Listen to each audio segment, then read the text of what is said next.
Hello and welcome back to our finance mini-series. I'm Dr. Robert Clark and today's video is on supply and demand. What we are going to do together is take a look into this concept and explore how it affects our everyday lives. At its very core, supply and demand is all about how much product or service is available and how much people want to buy it. When there is a lot of supply and not a lot of demand, prices tend to go down. On the other hand, when demand is high and supply is low, prices tend to rise. Prices tend to be high for that product or service. Let's take a look at some recent real-life examples of supply and demand in action. One that comes to mind is the 2020 to 21 shortage of computer chips. As you may have heard, there was a global shortage of computer chips. This was driven by supply chain issues presented by the government responses to the COVID pandemic. What this did is this led to higher prices for electronics such as smartphones and laptops due to the higher prices of computer chips, which are an input to these products. The supply of computer chips was not able to keep up with the growing demand for these products. Another highly visible COVID-related supply-side price squeeze was automobiles, cars, especially used cars, as highlighted by this graph. I feel that studying the luxury market is a great way to understand how supply and demand affect prices. One only has to witness the prices for a rare Patek Philippe or a Richard Mille, for a premium property, for a Van Gogh or Monet painting, or for a Ferrari F40 to witness this. Interestingly, even criminal enterprises are not immune to the forces of supply and demand, as shown by this recent article. But how does all this affect us?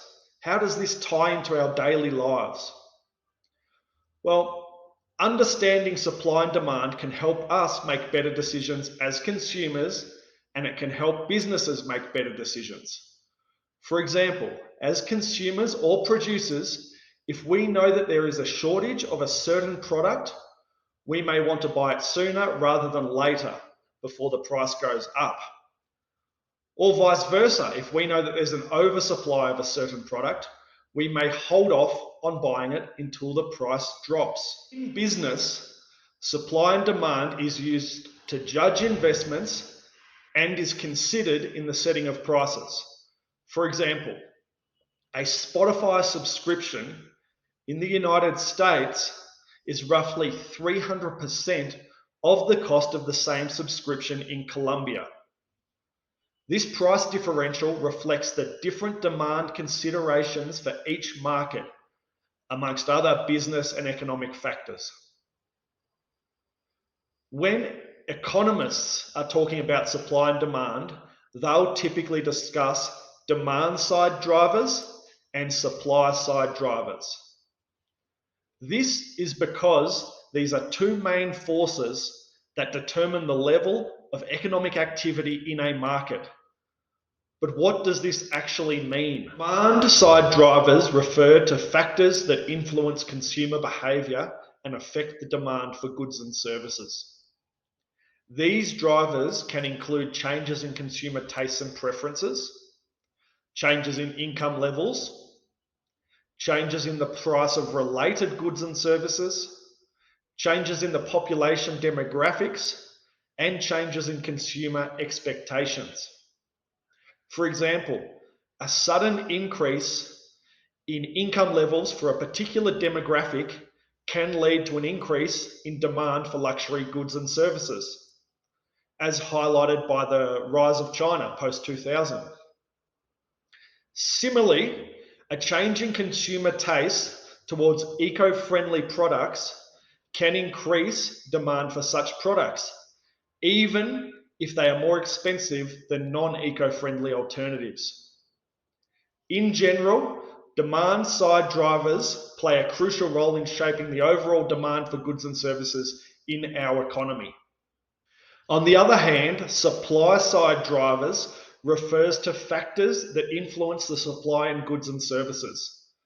These drivers can include changes in technology, changes in the cost of production inputs, changes in government policy and regulation, and changes in the availability for skilled labour.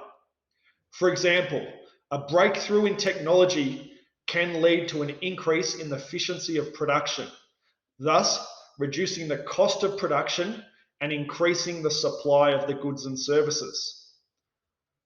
By the same measure, changes in government policy and regulation can affect the ease of doing business and can lead to changes in the supply of goods and services, either negatively or positively. So supply side drivers are very important for the ultimate consumer prices of products. In summing up, supply and demand is at the same time both a very basic concept and a very complex concept. It plays a major role in our daily lives and in our economy. By better understanding how supply and demand works, you can make better decisions as a consumer and better understand the world around us. It plays heavily into geopolitics, for example, when it comes to energy markets. So, I suggest next time you're out shopping or making a financial decision, take a moment to think how supply and demand might be affecting you and might be affecting the price that you're paying for the product or service that you're considering. Thank you for watching. I'll see you in the next video, and please don't forget to subscribe.